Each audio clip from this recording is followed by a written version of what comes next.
Hi everyone. मैं सबसे पहले आप सभी को वेलकम करना चाहूँगा डैज़लिंग करियर प्लेटफॉर्म पे।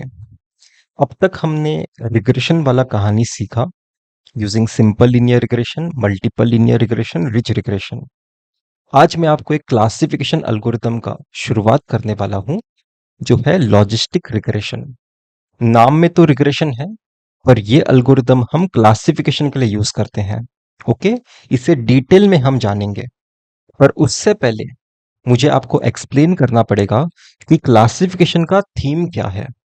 ओके, उससे पहले एक बार रिविजिट कर लेते हैं कि सिंपल लीनियर रिग्रेशन में जब भी हम प्लॉट करते थे मॉडल को, ठीक है, हम एक टू डायमेंशन प्लॉट में उसे प्लॉट करते थे, राइट।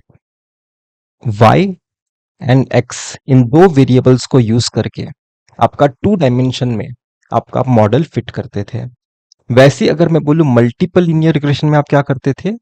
फॉर एग्जाम्पल सोचिए कि आपके पास दो फीचर्स हैं तो आप थ्री डायमेंशन में प्लॉट करोगे, right. Y, X one, X two, इन तीन वेरिएबल्स के रेस्पेक्ट में आप आपका प्लॉट ड्रॉ करोगे।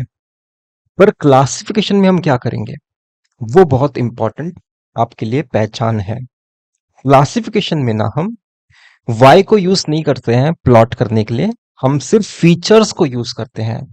जैसे क्लासिफिकेशन के केस में जब मुझे प्लॉट करना होगा तो मैं यहाँ पे एक टू डायमेंशन प्लॉट करूंगा सिर्फ अपने फीचर x1 एंड x2 को यूज करके। ठीक है, मैंने क्या बताया? मैं एक टू डायमेंशन प्लॉट बनाऊंगा। तो रिग्रेशन वाली कहानी में y को भी हम यूज करते थे प्लॉट करने के लिए, पर क्लासिफिकेशन के केस में जब भी मुझे अपना मॉडल फिट करना होगा मैं उसे फीचर स्पेस में प्लॉट करूंगा सर। क्योंकि हम यहाँ पे आप देख सकते हैं कि यहाँ पे कोई y वाला टर्म नहीं है। आप विजुअलाइजेशन के टाइम y वाले वेरिएबल को यूज नहीं करने वाले हो। तो क्लासिफिकेशन के केस में जो आपका मॉडल फिट करते हो वो कहाँ पे फिट करते हो सर? फीचर स्पेस में करते हो। यहाँ पे मैं लिख लेता हूं कहाँ पे करते हो सर। इस प्लॉट को क्या हम बोलते हैं? Feature space. Feature space. Okay, एक और बहुत इंपॉर्टेंट पहचान है जो मैंने पहले भी आपको बताया था कि क्लासिफिकेशन के केस में y के कंटिन्यूअस वैल्यूज नहीं होते हैं सर, y के डिस्क्रीट वैल्यूज होते हैं। जैसे हमारे इस केस में मैंने बाइनरी क्लास क्लासिफिकेशन का एग्जांपल लिया है। बाइनरी क्लास क्लासिफिकेशन, ठीक है, इसे मैं एक्सप्लेन करता हूं मैं क्या बोल रहा हूं। क्योंकि मेरे y के सिर्फ दो ही वैल्यूज पॉसिबल है, आइदर जीरो वैल्यू पॉसिबल है या फिर वन वैल्यू पॉसिबल है। जीरो वन क्या होते हैं? बाइनरी वैल्यूज होते हैं, राइट। तो आपके पूरे के पूरे डेटा सेट में आप बता रहे हो कि आपके y के सिर्फ दो ही पॉसिबल वैल्यूज हो सकते हैं। जैसे इस ऑब्जर्वेशन में y का वैल्यू जीरो है, इस ऑब्जर्वेशन में y का वैल्यू वन है, इस ऑब्जर्वेशन में y का वैल्यू वन है। आप समझ पा रहे हो, राइट, कि y का इन दोनों में से ही कोई तो एक वैल्यू पॉसिबल है आपके हर एक ऑब्जर्वेशन के लिए। तो ये क्लासिफिकेशन का पहचान है।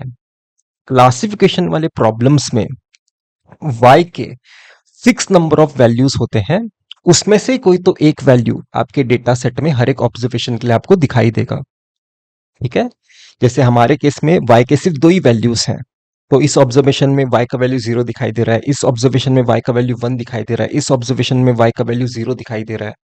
ठीक है, तो अभी मैं आपके सामने जो क्लासिफिकेशन वाला प्रॉब्लम एक्सप्लेन कर रहा हूं वो बाइनरी क्लास क्लासिफिकेशन एक्सप्लेन कर रहा हूं, मतलब मेरे पास सिर्फ दो ही क्लासेस हैं। पर हम ये same idea multi class classification के रेस्पेक्ट में भी एक्सटेंड कर सकते हैं, जो मैं थोड़ी देर में या फिर कुछ लेक्चर्स के बाद आपको बताऊंगा। पर ध्यान देने वाला क्या बात है सर, क्लासिफिकेशन वाले प्रॉब्लम में इस थीम में y के डिस्क्रीट वैल्यूज होते हैं, फिक्स नंबर ऑफ वैल्यूज होते हैं, उसमें से ही कोई तो एक वैल्यू आपके हर एक ऑब्जर्वेशन में आपको दिखाई देगा। जैसे यहां पे मैंने बताया कि y का वैल्यू आइदर जीरो हो सकता है या फिर वन हो सकता है आपके हर एक आयत ऑब्जर्वेशन के लिए। ओके, तो ये फीचर स्पेस ना थोड़ा मैं आपको विजुअलाइज कराना चाहता हूं। इसके लिए मैंने HTML में एक आपके लिए डेमो रेडी किया है। ठीक है, तो वो डेमो मैं आपको गो थ्रू कराता हूं तो आपको ज्यादा अच्छे से समझ में आएगा। ओके, तो ये है वो डेमो जो मैंने बनाया है। यहाँ पे 6 ऑब्जर्वेशंस हैं, आपके पास 2 फीचर्स हैं, हर एक ऑब्जर्वेशन के लिए एक लेबल है, और यहाँ पे मैंने एक स्कैटर प्लॉट बनाया है। और आपके पास जो मैंने स्कैटर प्लॉट बनाया है, कौन से स्पेस में आप विजुलाइज कर रहे हो? सिर्फ फीचर स्पेस में आप विजुलाइज कर रहे हो। कि आप यहाँ पे आप देख सकते हैं, यहाँ पे x1 वाला एक्सिस है, यहाँ पे x2 वाला एक्सिस है, यहाँ पे y वाला लेबल के लिए कोई एक्सिस नहीं है आपके पास। तो क्लासिफिकेशन में हम क्या करते हैं सर? विजुअलाइजेशन जो करते हैं, मॉडल फिट करने की कोशिश करते हैं, फीचर स्पेस में फिट करने की कोशिश करते हैं। ओके, तो यहां पे आप देखिए, एक मिनट, ये आपका पहला फीचर वाला कॉलम है, ये आपके सेकंड फीचर वाला कॉलम है, ये आपके लेबल वाला कॉलम है। ओके, ये क्या है सर? ये ऑब्जर्वेशन नंबर है। 1 क्या इंडिकेट करता है? ये पहला ऑब्जर्वेशन है। ये 2 क्या इंडिकेट करता है? ये सेकंड ऑब्जर्वेशन है। ये 3 क्या इंडिकेट करता है? थर्ड ऑब्जर्वेशन है। वैसे ये 6 क्या इंडिकेट करता है? ये सिक्स्थ ऑब्जर्वेशन है। ओके, तो अभी मैं यहाँ पे एक बटन क्रिएट किया हूं हर एक ऑब्जर्वेशन के लिए, और मैं बटन प्रेस करके आपको बताऊंगा कि आपका ये पहला ऑब्जर्वेशन इस फीचर स्पेस में आप कैसे देख सकते हो। जैसे मैं सबसे पहले पहला बटन प्रेस कर दिया, तो आप क्या देख सकते हैं? 1,1 1,1 पे मेरा एक ब्लू कलर का पॉइंट आ चुका है। तो मैंने क्या किया, y इक्वल टू जीरो वाले points, y equal to zero वाले पॉइंट्स ब्लू कलर से बताने की मैंने कोशिश की है। अब मैं काम करता हूं, आपका सेकंड ऑब्जर्वेशन अपने फीचर स्पेस में ऐड करता हूं। तो यहां पे मैं ऐड वाले बटन पे प्रेस करता हूं। ओके, आप क्या देख सकते हो? 2,1 पे मेरा एक पॉइंट ऐड हुआ होगा। देखिए, 2,1 पे मेरा एक पॉइंट ऐड हुआ होगा। ये भी क्या है point sir? y equal to zero level वाला है, तो इसे भी मैंने ब्लू कलर से बताया है। अब मैं आपके थर्ड पॉइंट को विजुअलाइज कराता हूं ऐड करके। इसका क्या था सर? कोऑर्डिनेट्स 1,2 था, तो 1,2 पे मेरा एक थर्ड पॉइंट मैंने ऐड किया है। तो आपके तीनों y इक्वल टू जीरो वाले पॉइंट्स जो मैंने ब्लू कलर से बताए थे, इंडिकेट किए थे, वो मैंने आपको विजुअलाइज करके बताए। अब मैं आपके बाकी के 3 पॉइंट्स आपको बताता हूं। जैसे फोर्थ ऑब्जर्वेशन देखिए, यहाँ पे x1 का वैल्यू 6 है, x2 का वैल्यू 5 है, तो ये मैं ऐड करता हूं। तो आप क्या देख सकते हैं? अभी ये इस ऑब्जर्वेशन को, क्योंकि ये दूसरे लेबल के करस्पॉन्डिंग है, दूसरे क्लास के करस्पॉन्डिंग है, मैंने उसे दूसरे कलर से इंडिकेट किया है। इसके कोऑर्डिनेट्स क्या है सर? 6,5, 6,5 पे ये पॉइंट है। वैसे अभी मैं आपका फिफ्थ पॉइंट ऐड करता हूं, इसका कोऑर्डिनेट क्या है सर? 7,5, तो 7,5 पे मेरा एक पॉइंट ऐड हुआ।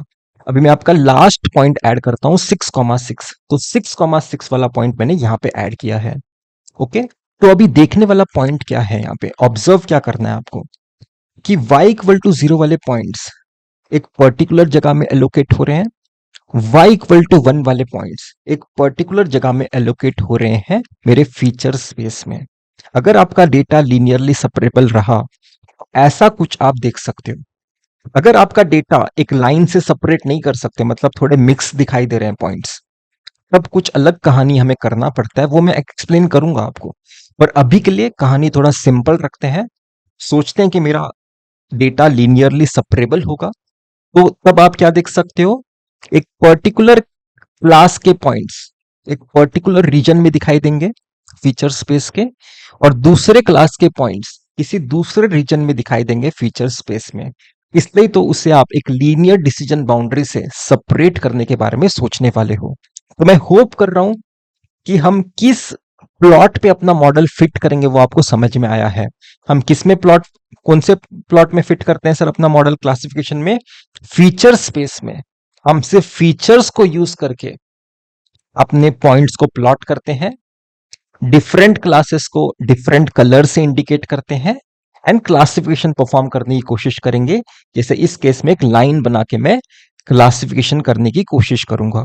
मैं होप कर रहा हूं कि आपको थीम समझ में आया और आपने ये HTML का डेमो एंजॉय किया होगा। अब ये HTML का डेमो मैंने कैसे बनाया उस पर आपका ध्यान नहीं होना चाहिए, ये मैं टीचिंग पर्पस के लिए मैंने बनाया है। Okay sir, thank you.